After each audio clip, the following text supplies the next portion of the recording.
Hey, welcome to New Jump City, everybody, where we recap the week in American and Japanese sequential art. I am your host, Christian, the unbiased king, Espinal. And joining me through Discord, it is the man, the myth, the legend. It is Joshua Gangsta Time Cole. Well, it's called Partner, but it should be called Gangsta Time. What up, Chris? What's good, everybody listening? Excuse me for a moment. I'm trying to adjust the screen. Discord doesn't have a lot of options for screen placement and adjustment. Yeah. It's one of their many fatal flaws. But joining us also, it is the disembodied voice of our producer, Edgelord Big News Brian. What's up, nerds? Hey, buddy. Oh, my goodness. We are back. But Jujutsu Kaisen is not, so we have 4 series to talk about today. And I'm very excited to get into them. But before we do that, let's get into plugs. You can find me at the Chris Espinal on Twitter and Instagram. Joshua Cole, where can they find you? At JDCole_37. That's on Instagram. And you can follow me also on at NYChillin with an EN, not an ING at the end. I'm on Twitter. Oh, yeah. Brian? You can find me at b.esp.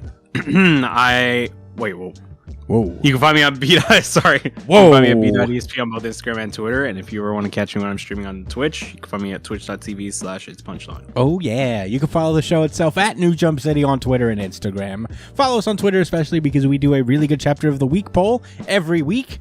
We got one up that's still technically running as we record this episode, but it'll be done in like 3 hours. And the winner seems pretty decisive at this point. So I'll just announce what we got. But if you guys want to check us out on that, subscribe, follow us there, take part in the poll. We announce the winner every week as we're recording the episode.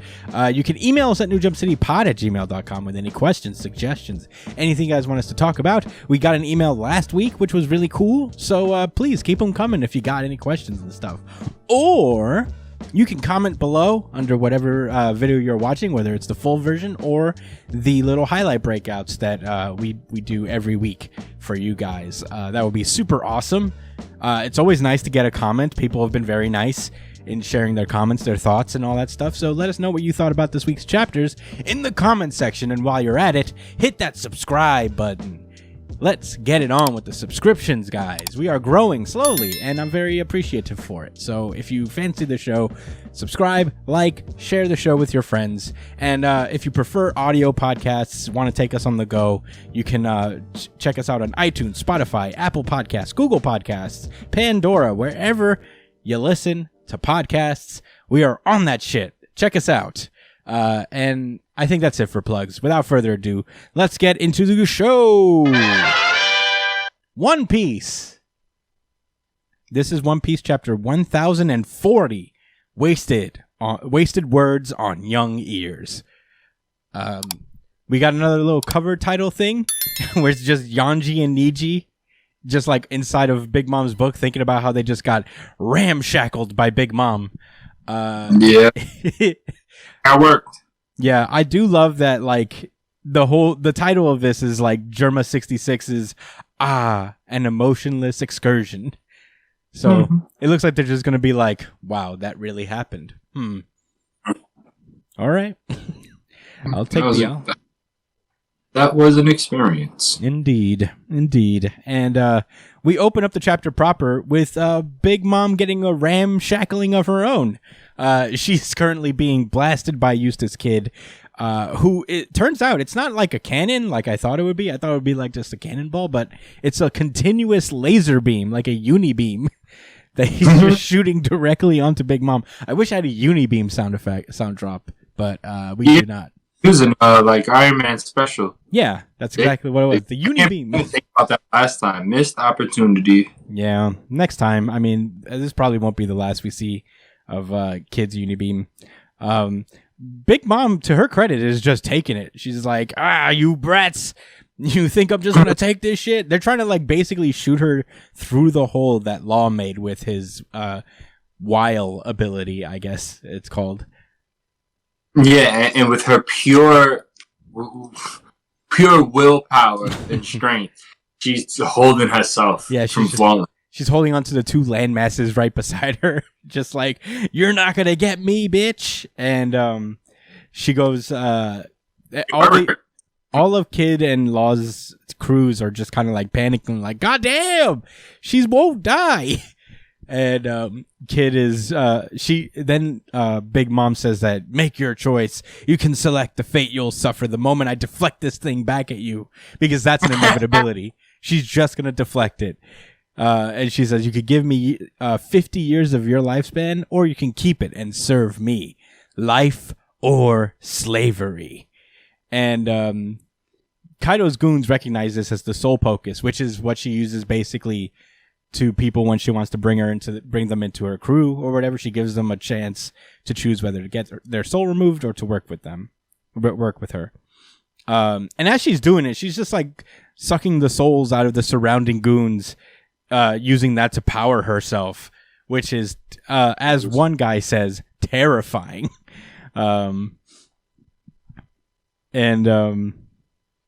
Eustace Kid and Law both say, man, fuck that shit. Why should we be afraid of the weak words of some old hag who's outlived her welcome? God damn! Jesus! Holy shit! And Law uses Reroom to just like basically like pop her into the soundproof room, a move that was inspired by Corazon, which was actually really nice. I think that's a really sweet touch, honestly. It's been a while since like Law's referenced him in a way, and this was very, very nice. Meanwhile, what is dead homie? Oh, Corazon. You remember Corazon? What does his power have to do with Corazon's? Because his power was to create a room full of silence. Like, he can make things silent. Oh. Yeah. I forgot about that, man. Yeah, he can, like, mute things, essentially. That's cool. Yeah. And so, without being able to hear her words, the soul pocus won't work on them, really. So, they're not obligated. That's why he did it, is to stop Big Mom's, like, soul pocus. That's so smart. I did not realize that it was based on, like, you hearing it. Yeah. Wow. Yeah. In the meantime, Misery just tries to pull up behind Law and destroy him one last time. But Law and Kid do a simultaneous move where Kid just blasts more of his Unibeam while Law cuts up Misery clean in half. And they actually get through. They just force Big Mom down the big hole. She's flying down. She actually passes by the big bomb room that Yamato is currently in. And I guess in a last-ditch desperation to keep herself afloat, she just accidentally jams her hands into one of the bombs, and it explodes. Yamato seems to have been able to like protect the rest of the bombs using like this ice shield or whatever. But we do see that the flame thing, I don't know if it's weakening or it got caught up in the flames and was like absorbed by the flames of the explosion. But it is dissipating, it looks, because it's like Lord Orochi. I think it got absorbed. It got reduced into it. Its whole thing got reduced into a soul to get absorbed. Because I think that's kind of what it is. It's almost like a living. Yeah, it's a living soul, right? It was. Yeah, it's a sentient being. It seems. Yeah, the artist guy poured some of his life force into it. Whatever, man. Yeah. Anyway, it worked. It's a living creature, so it can be affected. It works. That's what I'm going with. Yeah, very cool. And Big Mom drops through. She gets hit with the explosion, which like hurts her a little bit more. And as she's falling, she has a very curious monologue to herself, which I thought was interesting. First, like in short term, she's basically like, Roger, why the fuck did you do what you did? Because like the way you went out inspired all these kids, and you're not alive to deal with them. We have to deal with them. Yeah, bro, it's the fuck you broke. You broke protocol of DOD. There was no reason.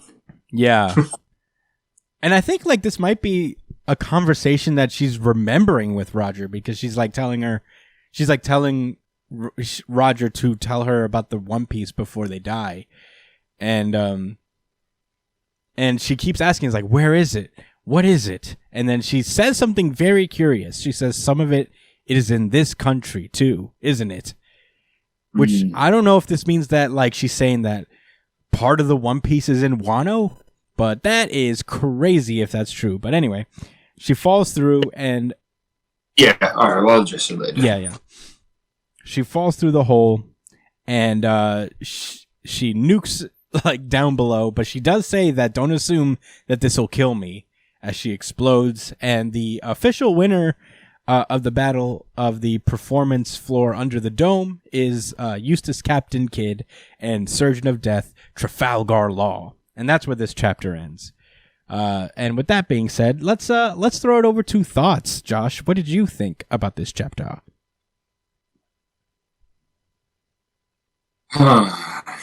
Wait, isn't there more?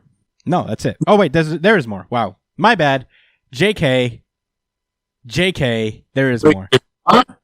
Yeah, Kid and Law kind of fall back, and yeah. Everybody's celebrating, and then there is our actual final page is Momonosuke reaching out to Yamato, just being like, "Oh my God, is everything okay?" And Yamato's like, "Yeah, that it's okay. A single bomb blew off the bottom of the island, but you know what? I managed to encase them in ice, so we're good. I don't think we have to worry about this thing exploding." And Momonosuke says, "Cool. Okay, so I can't really leave what I'm doing right now, so I need you to hear what I have to say. Zunatia is very close by." And Yamato's like, "What? It's here?" And he's like, "Yes, the companion of Joy Boy who committed a crime 800 years ago." All right, the whole crime thing we already established. That's not new information. It's you know, Zunatia did something.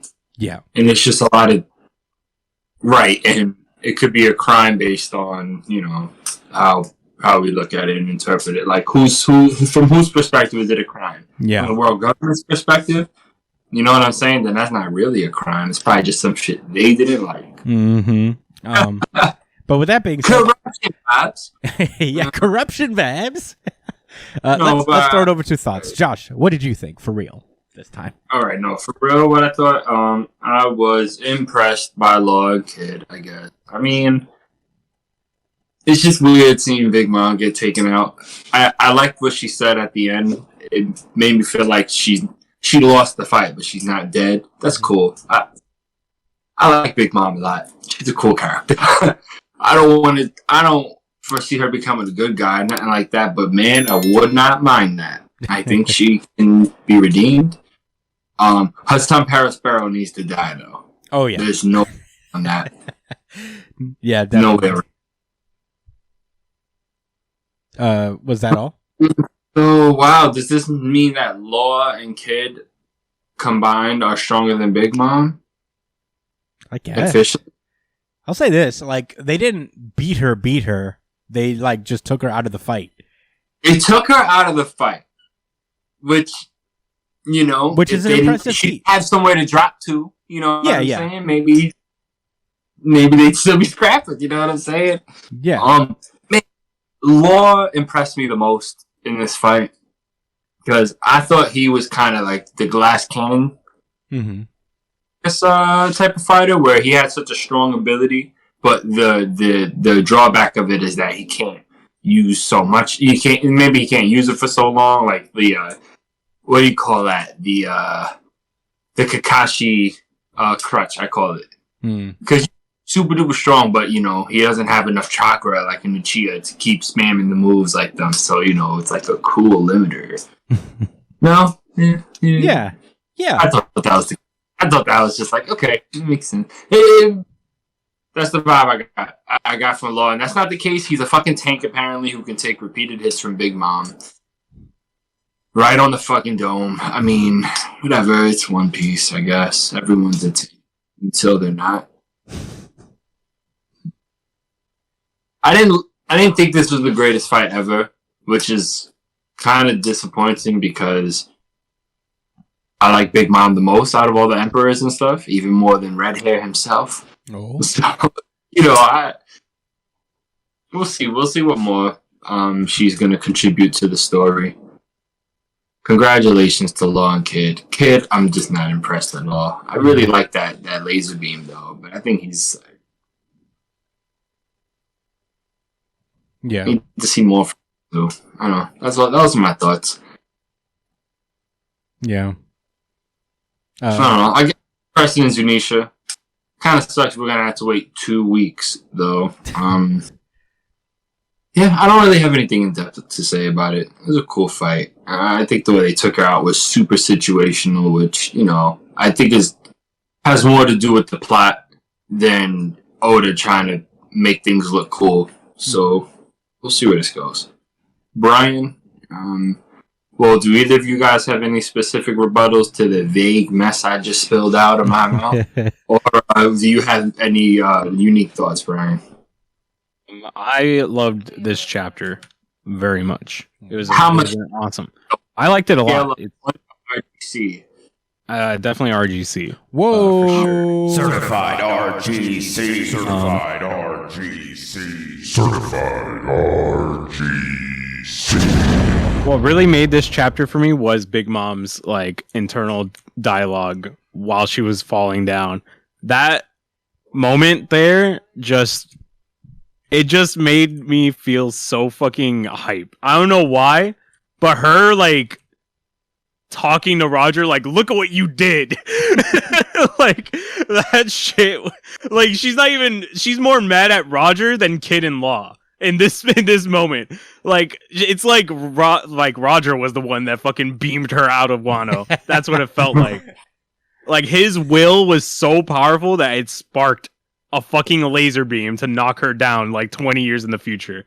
Like, and I loved this chapter so much. Also, it was really cool to see Law and Kid combo a little bit more. Like they just they were stringing it. It's like in the beginning they were kind of disjointed, and then as the fight continues, they keep finding more cohesion. It was such a cool way to end that fight. One more thing I would like to say is I don't know how much Zunisha is actually gonna, play a role in all this. Like maybe he's gonna be a part of like revealing what mystery Wano has and why it's so interesting to Kaido. Because Chris, you might have picked up on something, because there is a bunch of maybe it's just bad translation, but there is a bunch of moments where in while she's talking about Roger, where it does sound like she's talking to him personally before he died. Mm-hmm. So there's the part in the beginning where she's talking about where it feels like she's talking to Roger, and then there's a part after where it's like she's back in present time. So I don't know how maybe the anime will have a better distinction between it, but if that's the case, Big Mom does believe that a piece of the One Piece is in Wano. Like that's 100% guaranteed. By the way, when she said that, because Oda's not just gonna drop that in and just be like, "Oh nope, actually it wasn't," And Wano has already been like chalked up to be a big part of this, so I don't see why not that would be the case, and I'm really excited to see what comes out later on. Mm-hmm. Was that a volcano was that magma that exploded on Big Mom or something? No. What was this explosion? It was probably like Kid's explosion, like when she landed. The last of the laser? Yeah, and the room made that explosion silent, so nobody in Wano heard it. Yes, that's also a little detail. You can see the He room. made that room so big. Law really is like kind of the best. Yeah, he's kind of busted. He's kind of nasty with it. I guess. I mean, Josh, what do you want? What do you mean? I guess last week you were like, I don't like how Law's not the strongest person, and now you're like, he might be too strong now. You're right. You got me. You exposed me. Here you go, Josh Cole exposed for everyone. No, well, that's what happened. I talked all that shit, and now I'm just like, Oh, now this. Now he's creating. He's busting out rooms back to back, maintaining them for as long as he needs to. I could have swore he was a glass cannon. I fucking swore. I guess I made that up in my mind. He is an Iron Man, broken, unstoppable force. I'll say this. I don't think he was like a glass cannon. He took some considerable punishment from Doflamingo throughout their battle. You're right, and I guess because Dressrosa was about 7 years ago or something, that it just 12 years ago. If you ask me what happened in the last fight against Doflamingo, I can't tell you what happened. Only that Luffy beat him. Yeah, I mean, it serves to read this. I swear to everything on this planet, I cannot even tell you. Yeah, no. Law got his arm lopped off and was still doing shit in Dressrosa. So how did he heal? He used his room. Yeah, he used his room. He put his. It's cool. I mean, he's the doctor. Science. What are you gonna do? I feel Josh is like right now. He's caught in like he's like right in the middle of me with Law right now. Like when Chris said, "Oh, he just used the room," of Josh inside his mind. If you saw the look on his face, he was like, "Oh yeah, sure he did." He said, "Okay." God, all of a sudden, it's like that does make sense. That's why I asked. I was like, "Oh, he's like, it's like you're in a permanent love-hate relationship with Law and his power. You're like, I fucking hate that it's so strong, but I want it to be so strong. But it doesn't make sense for it to not be. He's gonna beat Big Mom on his own. What the fuck? What the hell? Yeah, but he didn't. I'm gonna say can't. So neither of them by themselves are stronger than Big Mom. Listen, I don't know what to tell you, man. I mean, he's either too strong or he's not for you. I don't know. There's no way to make you happy in this case, I feel. But in any case, I don't know, man. This is my thoughts. I also thought this was my RGC. Certified RGC. Certified RGC. Certified RGC. I got what I wanted, but I guess I also didn't. I wish we would have gotten that little bit of like past stuff from Kid a little bit, but maybe optimistically there's just like maybe there's reason to believe that he's saving that for another time.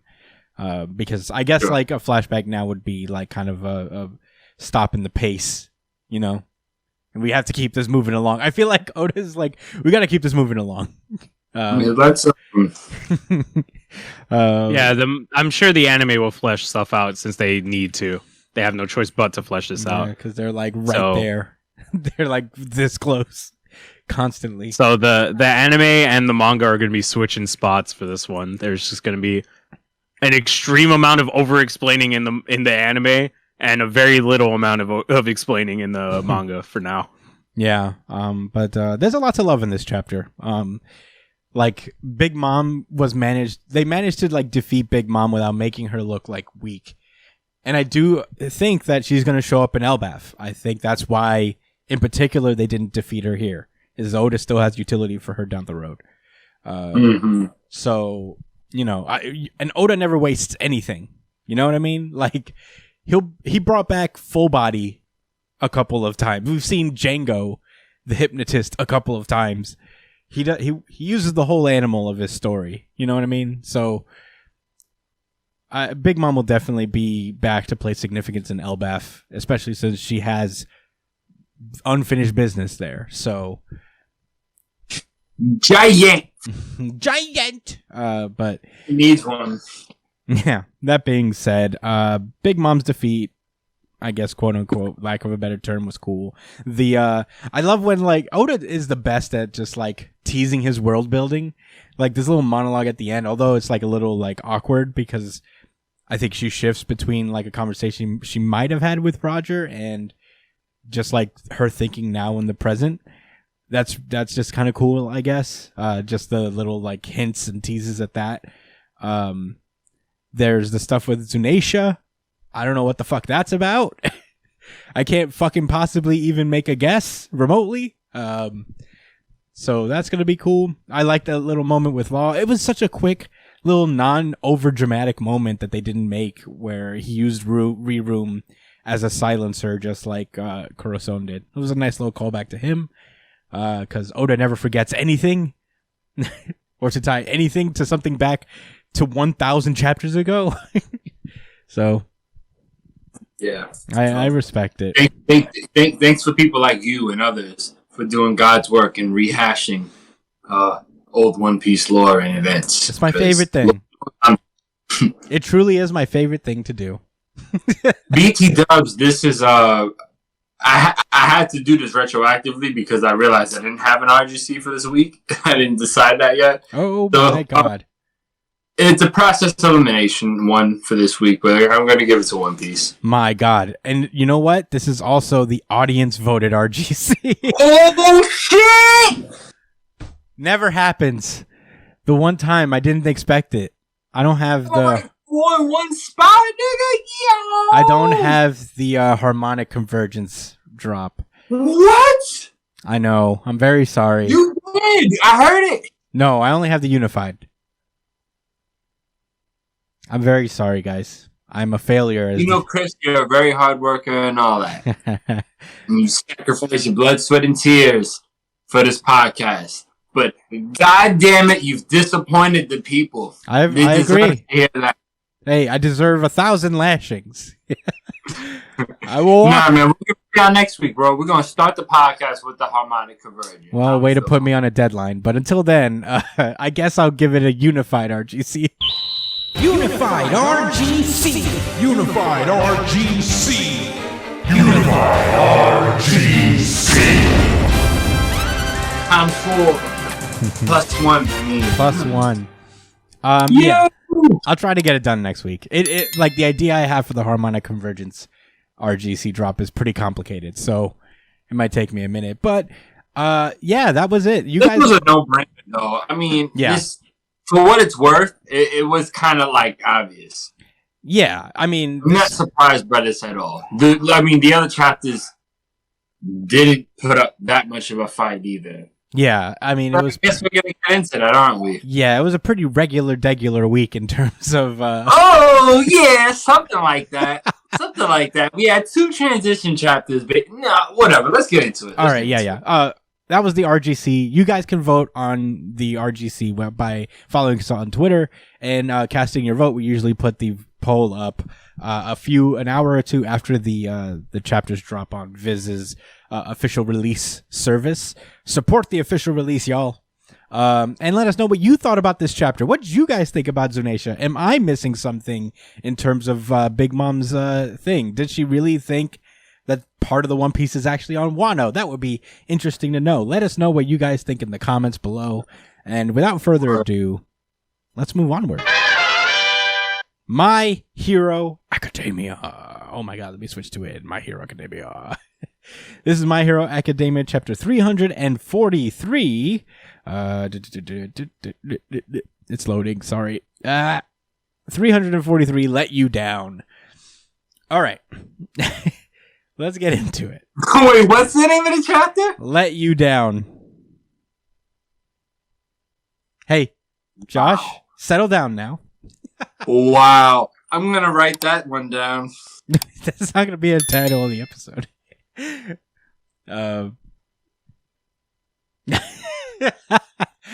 I'm putting it in executive order. We start off with All For One. Just the first thing he says, lies do not work on me. When a person possesses even a single slightest malicious intent towards me, I know. And he's just like, what was the name of that quirk again? I think the original owner was a disappointment of a man. And he's talking on the phone, I guess with Aoyama's parents. And they're talking in code, basically, about, getting together and I guess luring Midoriya away. Blah, blah, blah. Plans are being made. And we open to, I guess, outside of the prison where Aoyama was being held. And Deku has come there to meet him. And he says, why aren't you being detained? And he's like, my parents' lawyers got me released. And And he's like, well, whatever. We can rejoin the search effort, and we can work together. And he's like, wait, I'd like to speak to you. It's almost funny that the courts and legal system still exist despite Japan being in ruins. And then he goes off on how like shitty Japan is. Like right now, everybody, like, there's a bunch of villain attacks worldwide. There's like the fucking economy is crashing. It's not doing great, and the only person that can save them basically is All For One in more words than one. This is like a big 2-page just like soliloquy about all this shit. And it does make sense. I mean, I guess we'll talk about that later. Yeah. But I mean, for sure. It makes it, it wasn't that hard, and I think that is very realistic. Yeah. Yeah, that's what happens. Record unemployment. I'm writing that down. Okay. Why not? Anyway, so, Deku's just like, no, the world would never go along with something like that. Besides, the world still has us. And Aoyama's like, true, but that's why I had to end it all here. I'm sorry, alas, I had to protect Maman and Papa. And who shows up behind him but All For One himself. With a cool new mask over his head. It is actually really cool. I mean, this picture right here, probably panel of the week. Yeah, I mean, I'll tell you what, like, All For One has, like, exquisite drip as a villain. He has... Yeah, he's most of the time dapping down. The only time we seen him was when he was in prison, and, I'll give him a pass for that. Yeah. Like, he still had charisma, though. And that's what All For One's thing before he went to prison was that he wore a suit. He was always dripped out the wazoo, Yeah, he didn't have to be. He just sat on the chair. He sat on a chair all day up to that point. Right, he said, hold that eyes in. You can never be as fly as me sitting down forever. I'll be the fly. Didn't even gain weight or anything. Yeah. He has a P90X quirk that allows him to stay in shape even when he sits on his ass all day. So yeah, the Deku's like, All For One, and he's like, splendidly done, Yuga Aoyama. You have done well. You've how heartrending to betray someone who put his faith in you, but you overcame the fear and pain. And I'm like, well, damn, dude, don't rub it in his face. Right. He did this for you. Yeah, he's basically, Deku's like, I believed in you. How could you do this? And Aoyama says, my pain cannot be measured, uncle. And he spins around with his belly button laser and grazes All For One with it. And All For One's like, what the fuck? But I was lied to? But I have my you can't lie to me quirk. How is this possible? I spent the first few pages of this chapter being absolutely smug about it. But whatever, it matters not. I came 17 deep, it seems, and he does his gross portal thingy, and we get a big 2-page spread.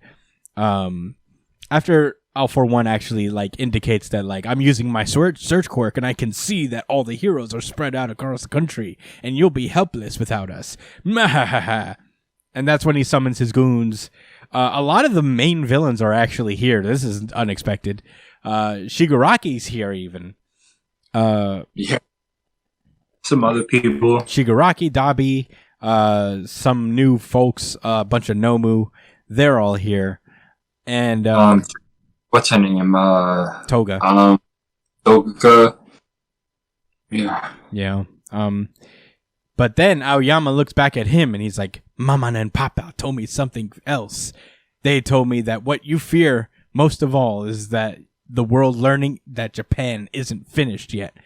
And as he's talking, this little portal appears behind him, very reminiscent of Endgame. I feel like this is a little bit of a callback, the on your left moment. And Monoma is here. This Monoma forming, the copy guy, and not just him, Endeavor. A lot of the pro heroes actually. Miriko's here. Yay, Miriko. Yeah, you're right. Um, Hold on a minute. Yeah, Mr. Copy Guy's here too. What the hell? yeah, Gang Orca's here. Sun Dude, Eater. Gang fucking Orca. Let's fucking go. Now you know that All For One saw him and was like, no way. Gang Where do you Orca. see the copycat guy? Is he at the top? He's Or in the is he little at the panel. You don't see him in the 2-page spread panel, but you do see him in the corner, the bottom corner panel there. Okay. Yeah, that's him there. Oh, I thought that was the Cloud guy. Nah. I mean, they're using his quirk. They are using his quirk. I guess they're activating it, like, from Or what afar. if Mama is using it? It could be. It could be Monoma using his quirk. But in any case, the heroes gather side by side with Aoyama, and that's where the chapter ends. An actually cool 2-page spread of the heroes gathering. It's super cool to see Miriko just ready to go again. The 2-page spread with the villains is also cool. But with that being said, let's get into thoughts. Josh, what did you think about this chapter?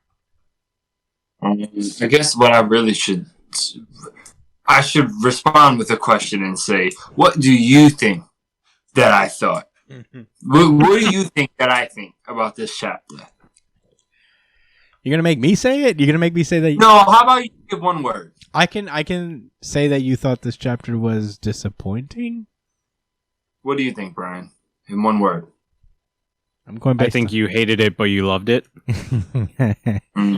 You loved that you hated it, or something along those lines. You hate that you As loved soon it. as I finished reading this comic, I was stunned. When I tell you I was stunned, guys, I was watching this series called Euphoria. You have heard of it? Yeah, They had lots of drugs in that show, guys, and it gets rougher and rougher. I'll tell you that. But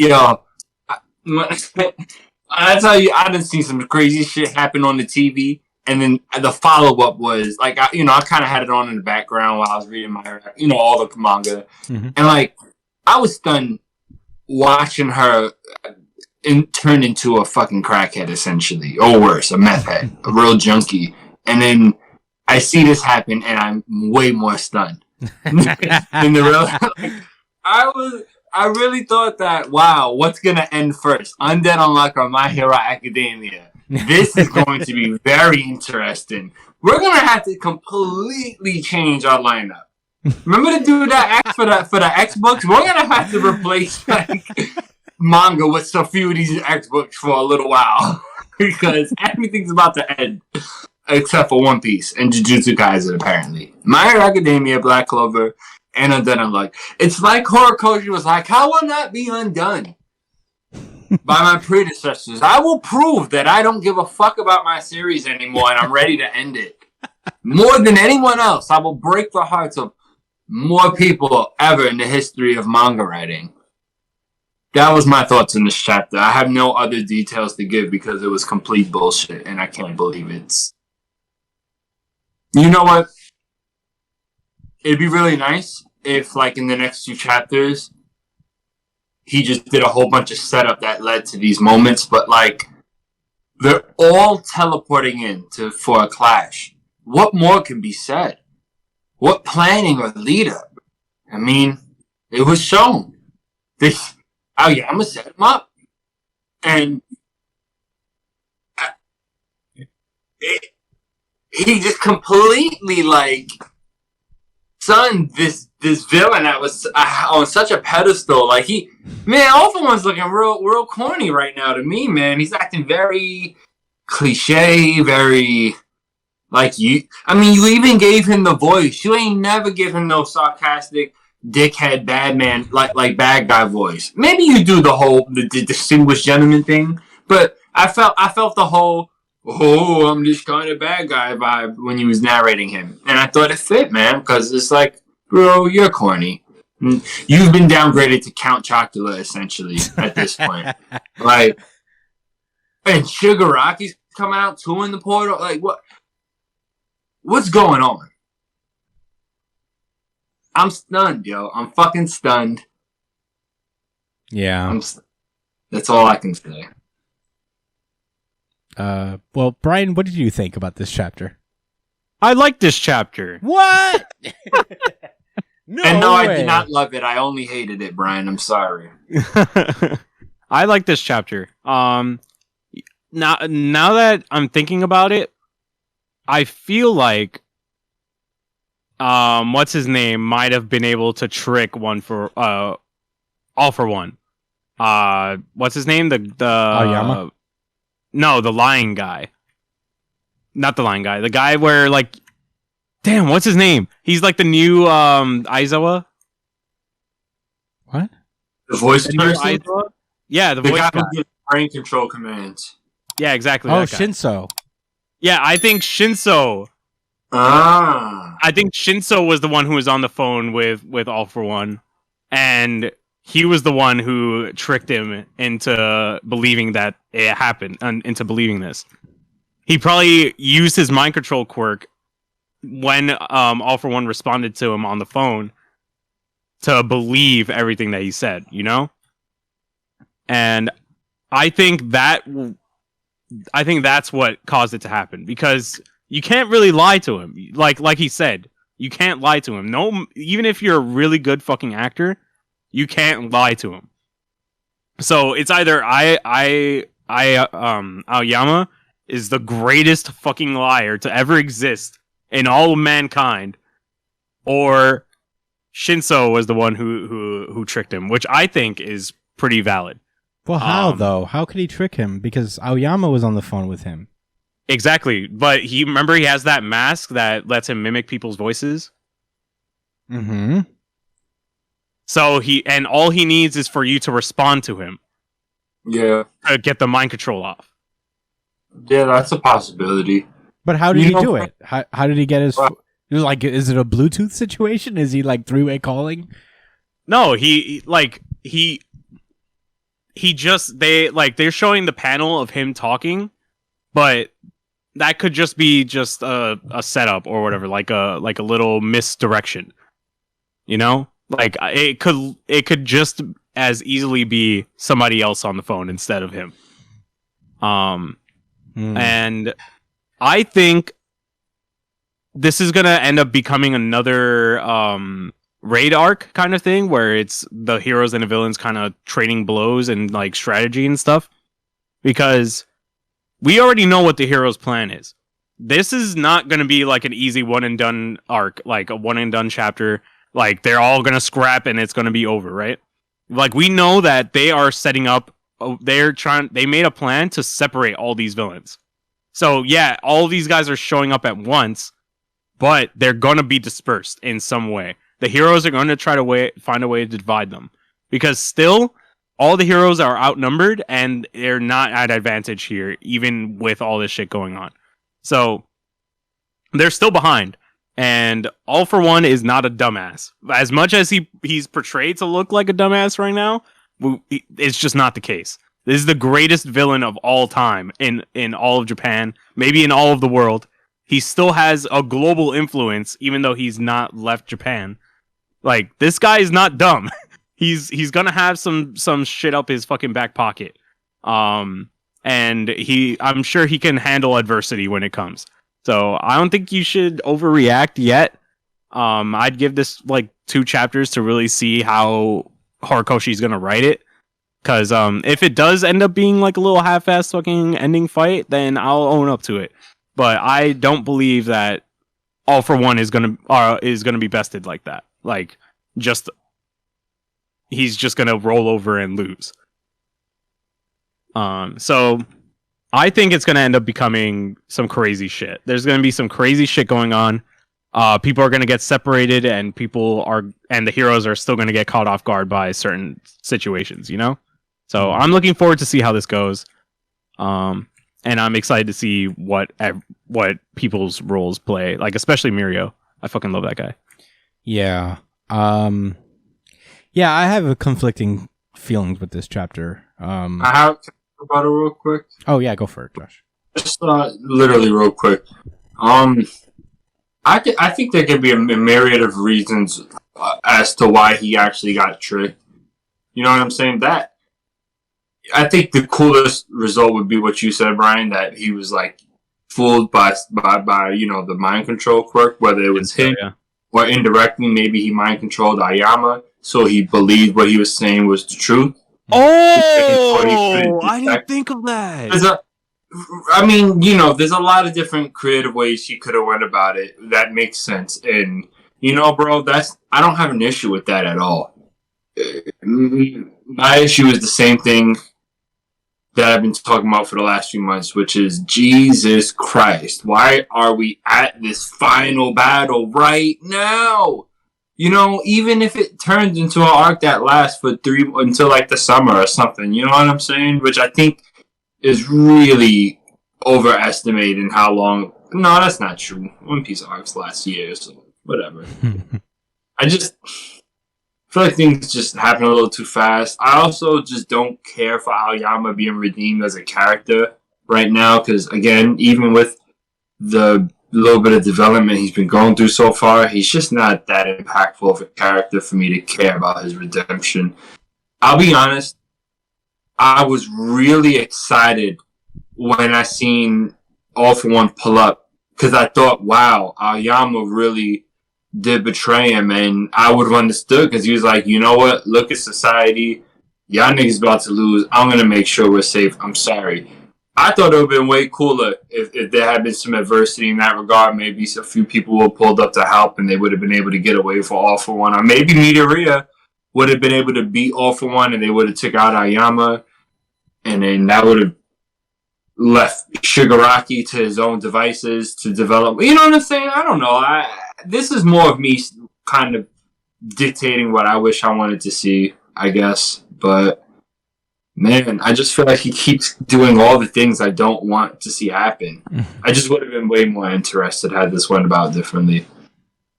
Yeah. Yeah, I definitely know where you're coming from. I think like my prevailing theory here is that like All For One has just been this guy who's got a plan for everything, and I feel like this is just part of it, where I wouldn't be surprised if every single League of Villains person that pulled up was actually a clone. Oh, that'd be so sick. That would be interesting. Because like he brings the whole squad in. I don't know.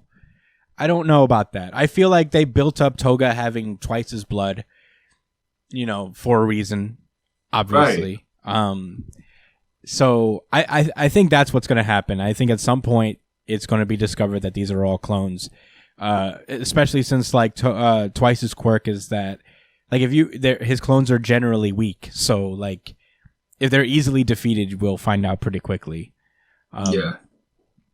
As far as like the pacing issues of this thing goes, I agree. I mean, like even if there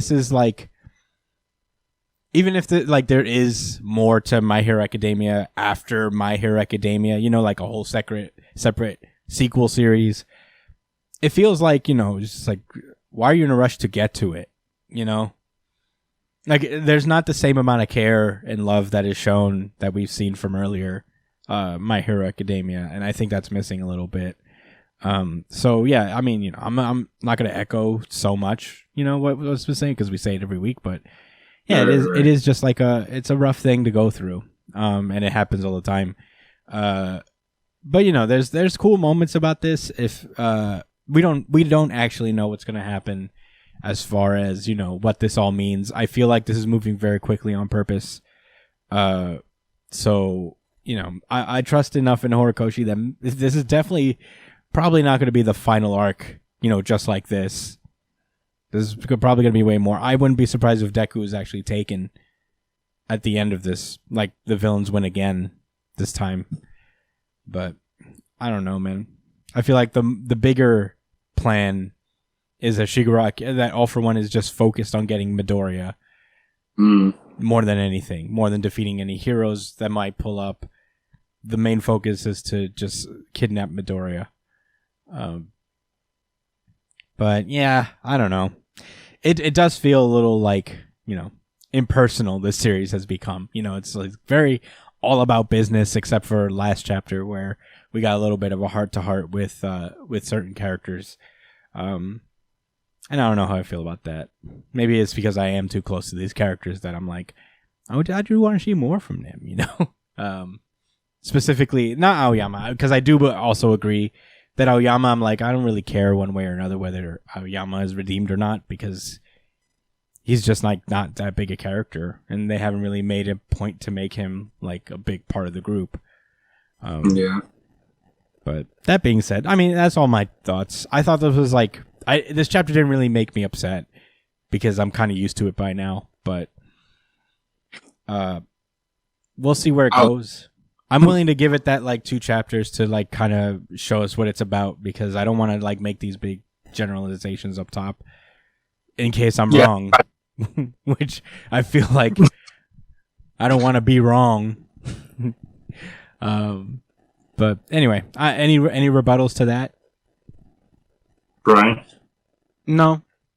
That makes sense. No. That makes sense and stuff.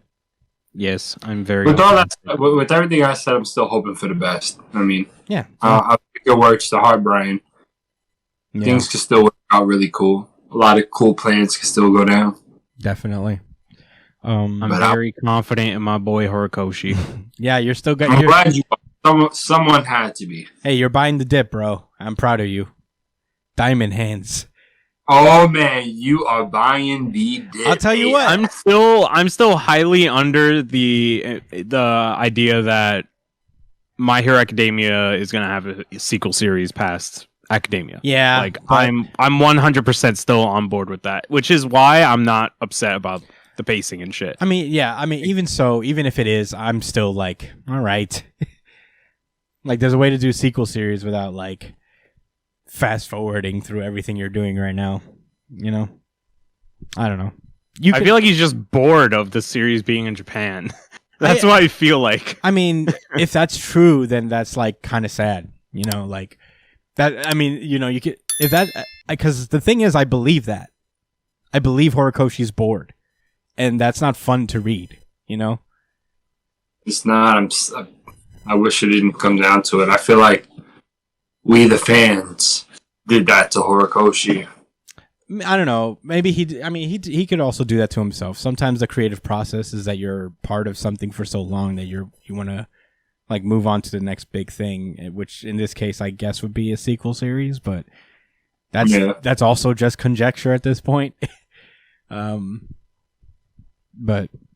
yeah, sure. Who knows? I don't know. I'm ready to move on. Are you guys? Yeah. Let's go. Black Clover. This is Black Clover chapter 323, Partner. How I got a wooden sword. Yeah. Part 1. We open up with Yami, we've all been wondering, like, yo, did anybody go and heal him? And the answer is yes. Yeah. Yes, they did. Gray and the Scarlet Witch go over and go over to heal him. And it works. Because, you know, we got to keep the story moving somehow. And also, elf guy, I forget his name, pulls up. He's like, hello, I've come to repay my debt. I will protect William Vengeance. You go off to fight. And William, before Yami goes off, he creates a blade out of the World Tree. And that's the blade that Yami came in wielding. Yeah, with his cool... it's called the Mistylane Blade. He poured all his magic into it. Sorry, Josh, say that again? No, I still wonder, is there any real-world significance to that name? Mistletoe? Mistletoe Blade. I have something to do with purity and forest. Yeah, it's just Earth Day. It's like German for Earth Day. Sure. It's the Earth Day Blade. We will always prioritize assuming about other people's culture than on Google search. Know this about city. We will always make up our own lore when it comes to other people's cultures. We will always avoid the 3 seconds it takes to search something. We will never educate ourselves on this podcast as long as we live, and never think otherwise. We will always live in ignorance. Yeah, that's literally describing the worst people. So saith the unbiased king.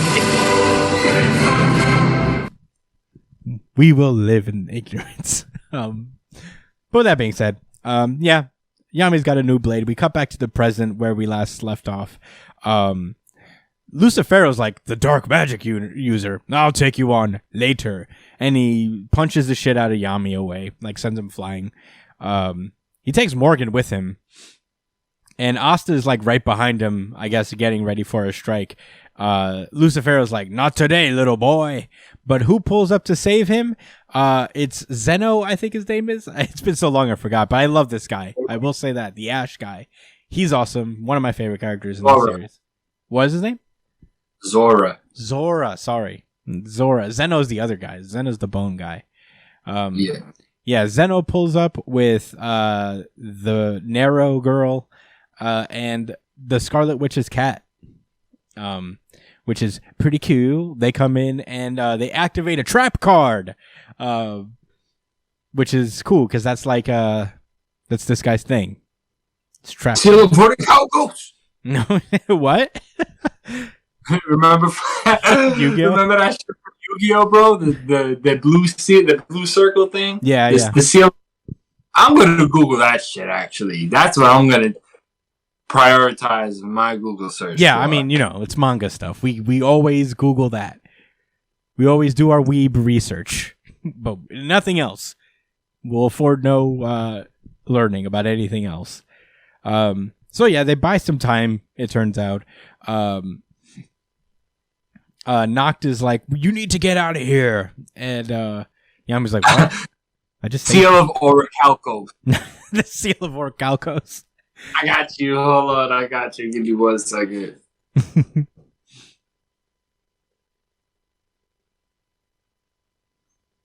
You don't remember that? It's been a long time since I've seen anything Yu-Gi-Oh. I got you. Yeah. Say less. Say less. I might get a Seal of Orichalcos sound drop if I can find it. Just for like trap moments. I'm down for that. Yeah. That'd be You perfect. walked into my Seal of Orichalcos. Yeah. It is a magic card, by the way. It's a field card, actually. Just so you know. Yeah. But yeah, everybody's like, not everybody. Nocta's like, you gotta get out of here. I'm not worth saving. I don't care if I die. And Yami's like, what are you talking about? You're gonna keep living and help enough people for Morgan too. Anyway, it's not like people even need a reason to save their friends. Sure. And Nocta's like, oh, friends?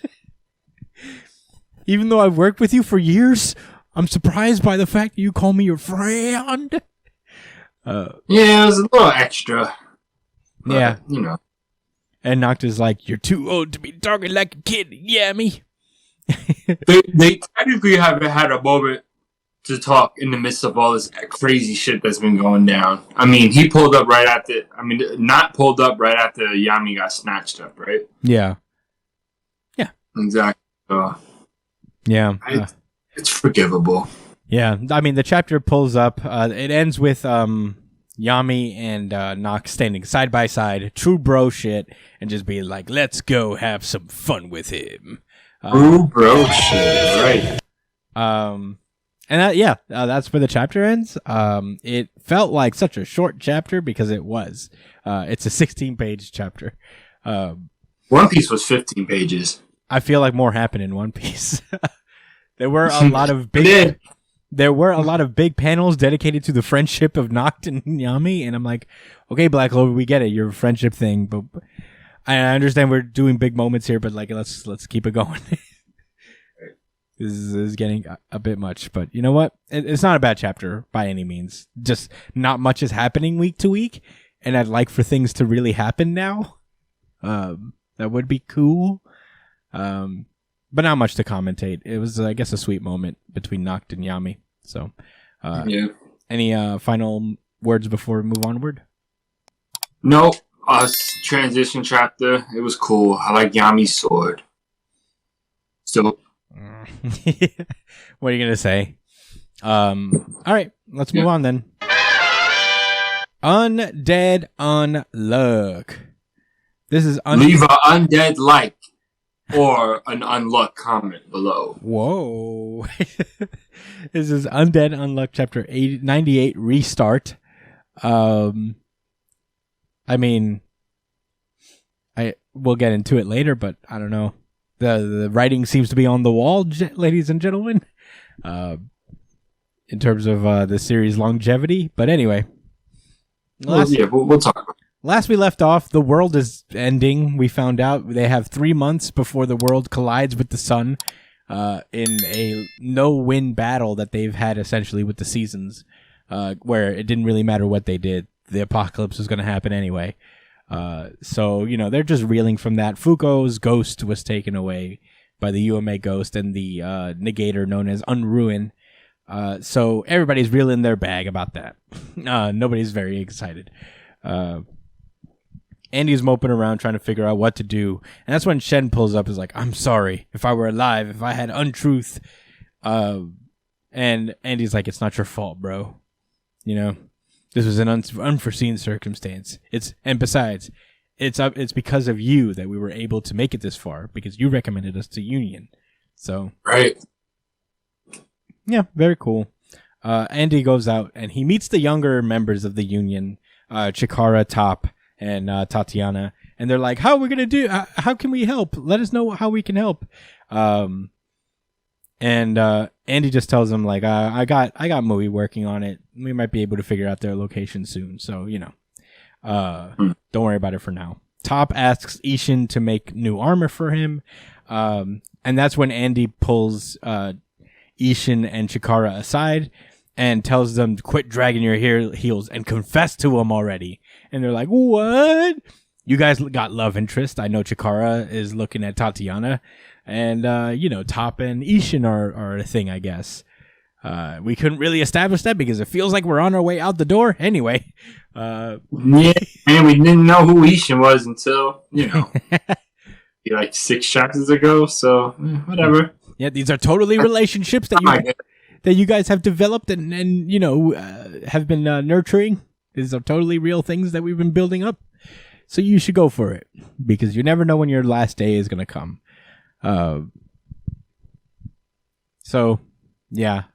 Andy goes outside and Nico, who he asked to fix up his bike beforehand, did that and more. Did some upgrades on it as well. Made it a super cute motorcycle. And he thanks a child in the sky named Phil. I forget who this kid is. Yep, completely forgot. And he's about to ride off, and the entirety of the Union pull up outside to meet him, and they're like, "Where are you going?" And he's like, "Obviously to get Fuko back." And he's like, "Well, you can't do that alone. Nobody stood a chance against him." And he's like, "It's okay, That one moment said it all. Any one of you could have wound up like Fuko. There's only one of us who can't die, and that's undead." And with that, Andy declares that he's leaving the Union so that they can focus on doing what they have to do while he goes off and saves Fuko, just in time for them to meet at the end of the world and possibly face off against God. So, pretty cool. Everybody kind of accepts, they want to say Fuko, but Huis is like, "No, I'll accept that vision of justice." And she just like spear throws the katana directly through Andy's chest. And he says, "We're all comrades. Come back before the world end. We'll be waiting with 2 open seats." And Andy thinks back of the first time, like the first day of his life, really. And it's the moment that he met Fuko and all the ensuing adventures. And we get a narration that says, "Undead Andy, Unluck Fuko Izumo. This is the story of Undead Unluck, their quest for the greatest death ever." And that's where this chapter ends, actually. Josh, what are your thoughts on this chapter? All right, so in response to what you were saying earlier, I'm not going to lie, this chapter kind of gave me some sort of hope that we are going to start another arc that's probably going to be somewhat extensive, it just seems like he's going to do another focused arc on Andy. I'd love to see if Victor shows up.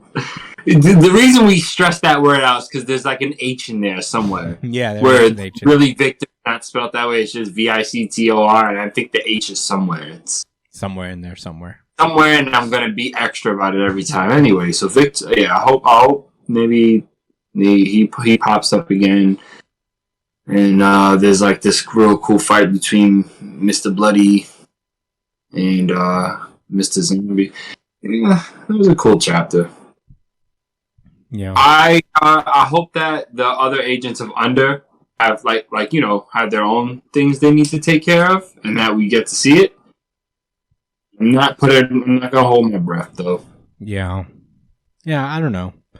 I'd love to see more of the group dynamic with all of Under doing stuff. Yeah,